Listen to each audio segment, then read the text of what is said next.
ఏలూరు తూర్పు వీధిలోని గంగానమ్మ అమ్మవారి జాతర జనంతో జాతర 31న ప్రారంభం కానుంది. ఈ సందర్భంగా జాతర కమిటీ నిర్వాహకులు అమ్మవారికి ముడుపు కట్టుట, పందిరి రాట వేట వంటి కార్యక్రమాలు నిర్వహించనున్నారు. కార్యక్రమ వివరాలతో కూడిన బ్రోచర్ను జాతర కమిటీ నిర్వాహకులు ప్రముఖులు ఆవిష్కరించారు. ఈ సందర్భంగా వక్కినేని బాలు ప్రకాష్ మాట్లాడుతూ జాతర మహోత్సవం నగర ప్రజల సమిష్టి ఉత్సవమని, భక్తులకు ఎటువంటి ఇబ్బందులు లేకుండా అన్ని సదుపాయాలు కల్పించినట్లు తెలిపారు.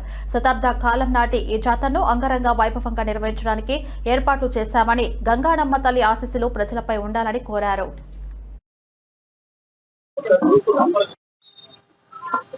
తూర్పు వీధి జాతర అనేటువంటిది మా పూర్వీకులు చెప్పిన దాని ప్రకారం అయితే 150 సంవత్సరాల నుండి దాఖలాలు ఉన్నాయి. ముడుపు కట్టడం అంటే ఎన్ని గంటలు ఇస్తారు? ఏంటి ఆ రోజు ఏ విధమైన కార్యక్రమం జరుగుతుంది? ఎక్కడ ముడుపు కట్టే కార్యక్రమం మన దేవాలయ ఆవరణలో ఉన్న ధ్వజస్తంభానికి అమ్మవారికి సంబంధించిన ఆహ్వానించటానికి ముడుపు అంటే ఇదిగో ఇలా చేస్తాం అనే దాని మీద అందరూ దాంతో ధ్వజస్తంభానికి ముడుపు కట్టడం జరుగుతుంది. మాకు తెలిసి అలాగే ఆచారం కొనసాగింపుటానికి 30వ తారీఖున ఏర్పాటు చేయటం. తూర్పు గంగానమ్మ జాతర పరిధిలోకి ఏ ప్రాంతాలు?